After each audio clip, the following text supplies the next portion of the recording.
Everybody have a good weekend? Allie, did you have a good weekend? It's good. Yes, I went to Camden for the weekend. Oh, fun. Oh, it's always good. Yeah, always good. Patriots won. That's a good thing. Mm-hmm. All right, let me get my I got my PowerPoint booted up here. So just to pick up where we left off. So we're talking about thriving outside of our comfort zone. And one of the reasons why I picked this is because, we're going into this kind of, right, we're in this straddle period with COVID, right? We're kind of neither in nor out. And, it'll be 2 years spring. So we're coming on 2 years. And, we can develop a lot of habits in that time frame that may not be the best. It may not serve us well. Some might, but some might not. And so this is about, how do we operate outside of our comfort zone in a way that is helpful for us. So let me just click through this here, get to where we want to be.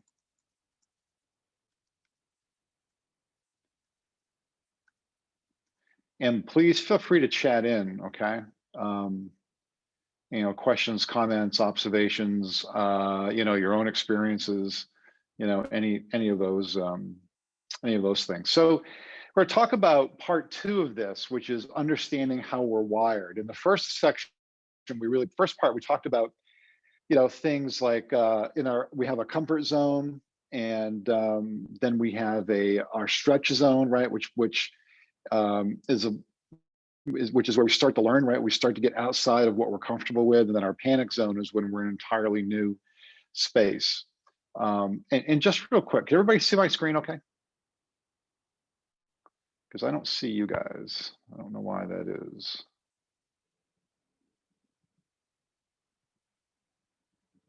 But just, can somebody chat in and just let me know that you guys can see me okay? Yes, we can. Okay, all right, good, all right. So, so this is about understanding how we're wired, okay? And it's really important to understand this because all of us, believe it or not, come out of the factory wired pretty much the same way. Now, the big difference is that between our first breath, right, which is the first thing we do, and our first, breath in, and our first inhale and our last exhale, right, which is the last thing we do. In between all that is what makes us who we are. Okay, but we all come with the same wiring. And so when we talk about fear, which is usually what keeps us in our comfort zones, remember, comfort zones are not necessarily places, like our comfort zones are not necessarily, in our yoga pants with a glass of wine watching a movie on Friday night. Sometimes our comfort zones are just what we're used to, and they might not be good for us, and we know it, okay? So sometimes comfort zones, like we all need to rest and recharge and all that. We're not talking about that. We're not talking about being at full tilt all the time. But what we're talking about is that, are we moving forward? Okay, are we advancing ourselves, at a level that will keep us vibrant? Okay, and we talked in the last section about the fact that neutral is not a speed, right? We used an example of a stick shift.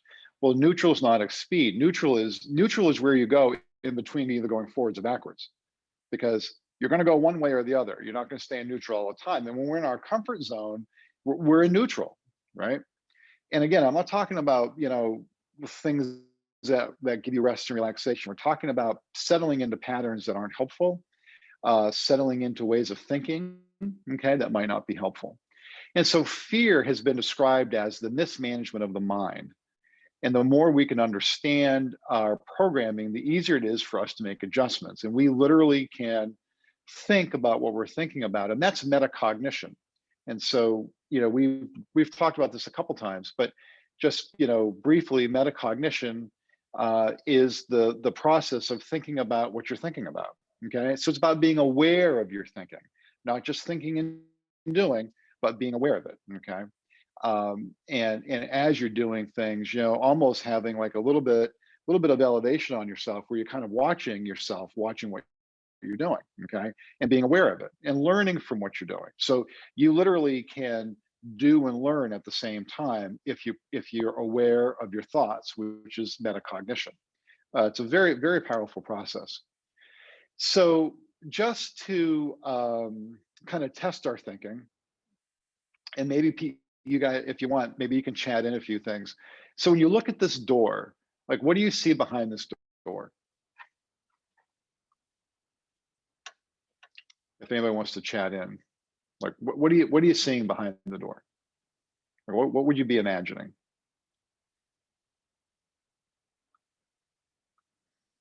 Anybody want to chat in? A garden overlooking a valley, great. Tuscan kitchen, nice, Cindy. Mark Salty's got it. I always see a wine cellar. I always think of Tuscany and a wine cellar. Great. A warm fireplace, a beautiful cloister. Yeah, right. So now you guys are all on the positive side. We've done this in the past. People are like, oh, a haunted castle, blah blah blah, right? So it's really about how we see things. Yes, Cindy's changing. Yeah, Cindy's changing to a wine cellar. I know. A nice. Think about that. A nice Tuscan wine cellar all to yourself. Sounds like a lot of fun. So it's a matter of how we program, and so if you think about it for a minute, like why would we, like, in a rational way, okay, why would we be afraid of what we don't know? Because it's unknown. Like, how do you know? Okay, and a lot of times and most of the time we're really afraid of what we don't know, because we default, and we'll talk about why this is, because we default to the negative. We didn't hear, because now we've all traveled to Tuscany, so I'm excited about that. But if we think about it, like, why would we be afraid of change, right? Because to get out of your comfort zone, you have to change. Why would you be afraid of change? Because you don't know what's out there. It could be way better than what you've got. Okay, and the reality of it is that opportunity is greater, is wider, okay, in scope than negativity, right? And but yet fear is what paralyzes people. Fear will paralyze people into staying in the most horrific situations. And why is that? So it typically gets back to our fight or flight instincts, and those are hardwired in us. Okay, they're not developed; they're hardwired. And these are not the neighborhood labradoodles out for a frolic, right? So if these guys crossed your path, you're either going to do one of two things. You're either going to run, or you're going to get positioned to stand and fight. Okay, and a lot of what really paralyzes us about change and moving outside of our comfort zone and getting away from behaviors we're used to, even though they might not serve well, is because of our fight or flight instincts. We all have them. We're born with them. They're hardwired in our DNA. Okay. I think future generations, probably not so much, but we're still developmentally where, yeah, this is a big part of who we are. And the reason for it is for scanning for threats. Okay. As a species, when we were in more environmentally treacherous times, we constantly had to be scanning for threats. And, sometimes just walking in the woods looking for food, you became food.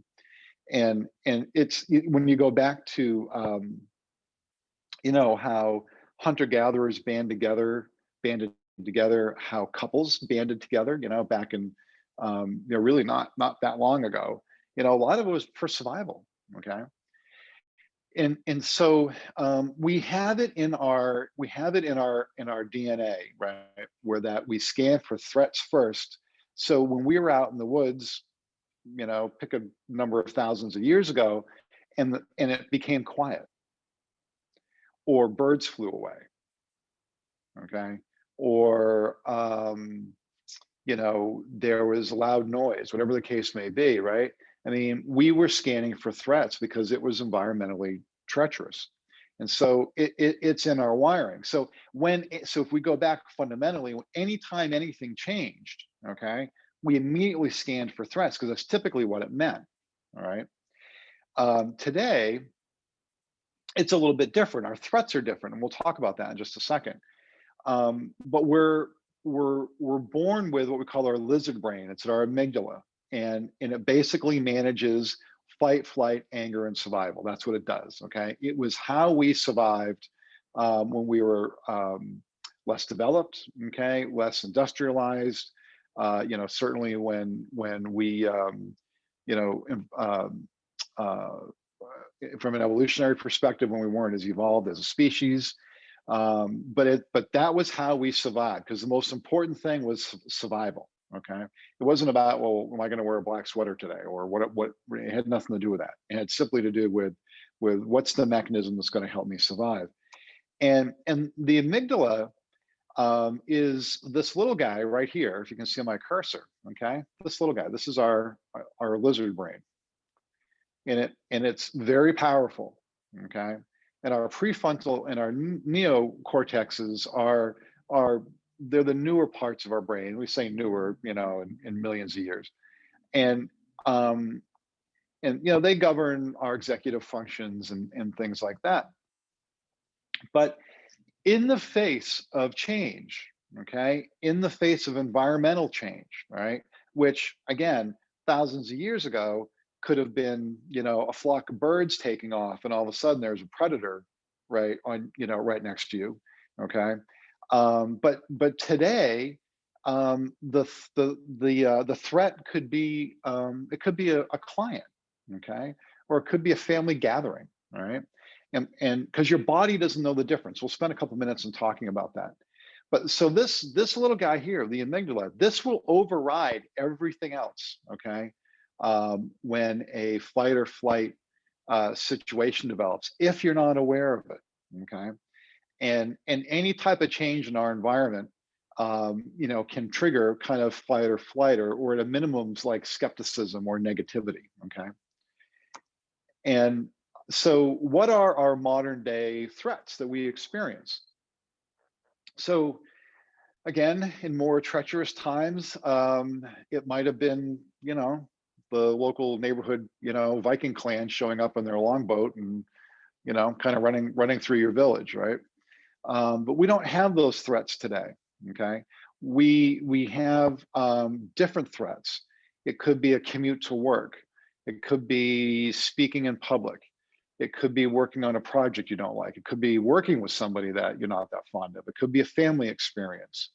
Um, it could be money. Money is a real, threat for people, right? I mean, it makes everybody, makes most people, should say everybody, makes people a little, makes people uneasy. It could be listening to politics. It could be any number of things, right? Here's the difference, okay? Your body, our bodies, they don't know the difference, okay, between the Vikings, okay, running through the streets of your village, okay, or you having to go to Thanksgiving and sit next to a family member who you don't like. Your body does not know the difference because it's a threat either way. And there's been studies done with performers where the difference between a top performer being excited or being nervous. If you're a top performer, you're typically excited to perform. But if you're giving a speech for the first time, you're typically nervous, scared to death. Your body, physically, the physiology of your body is exactly the same either way. It's simply a matter of how you label it, right? So as we're having experiences, okay, what was a little more life-threatening, like our Viking buddies here, what was a little more threatening years ago, okay, but we build up the same anxiety of, oh geez, when are the Vikings going to show up again, to, oh god, I got Thanksgiving coming up and I got to sit next to Uncle so and so, right? Your body doesn't know the difference. It's the same thing. It's still considered a threat. Or I have to go commute, or I got to drive into the city, or I got to do whatever, okay? And our bodies literally don't know the difference. And that's what will freeze us into default patterns, okay? Which makes it harder for us to get out of our own way. And that's what happens, okay? Is we get stuck in these patterns, and they can be patterns of thinking, which then thinking turns to action, okay, or inaction. And that's how we're all wired. And relatively speaking, we're all wired the same way. We all kind of come in the same way. And it's what we do between our first inhale and our last exhale that makes the difference, right? And for some of you who've been on this program for a while, we've talked about different tools.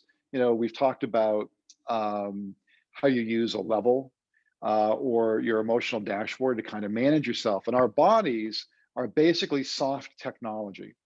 And in our technology, we have the ability to manage ourselves, okay? So when I have to go do something that I don't like, or I get annoyed, okay, let's just pretend, and my body gets a little flush, okay? Well, that's no different than your car dashboard telling you that your engine's overheating, all right?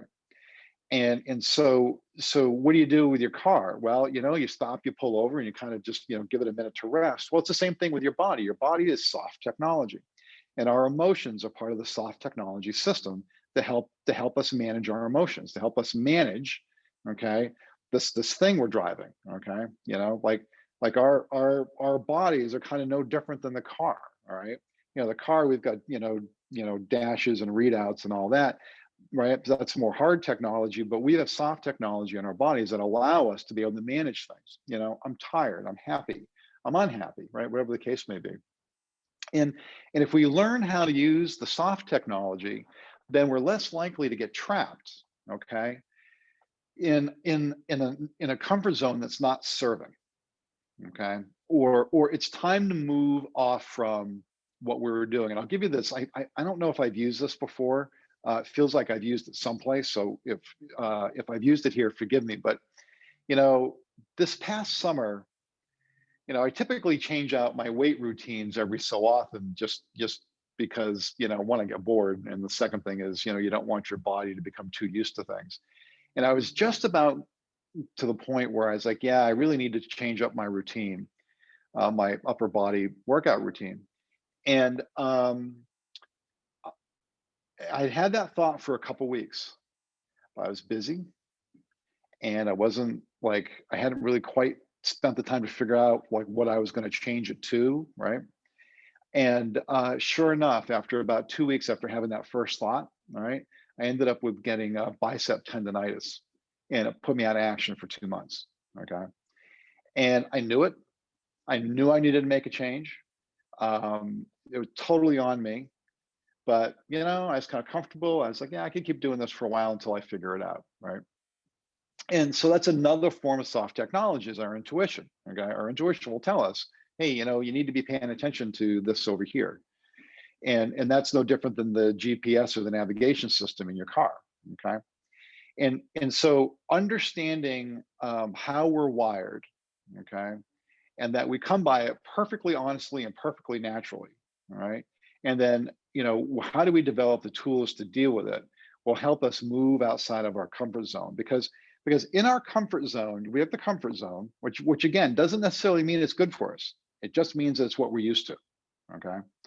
And then you got the stretch zone. But you know what? All the juicy stuff lives in the panic zone. All the juicy stuff lives way on the other side of your comfort zone and your stretch zone. And that's what we'll spend time on next. So let's see what we got for more chats. I'm excited that we just went to Tuscany and drank. We're still on Tuscany now. Any other thoughts about comfort zone or any of that? Yeah, I think it's really important to understand that this is how we're wired as a species. Like literally, we all come out. We're all built at different factories at different times, but generally, okay, the wiring is about the same. And then it's simply what happens to us environmentally, in between the beginning and the end. But it's totally manageable. We just have to practice the metacognition and be aware of it. Okay. Well, looks like that'll be it for today. That's a wrap. And we'll go into part 3 next week, which is fear of loss. And we'll do a deep dive into that. And that'll be informative and it'll be a lot of fun. So have a great week. See everybody soon. Take care.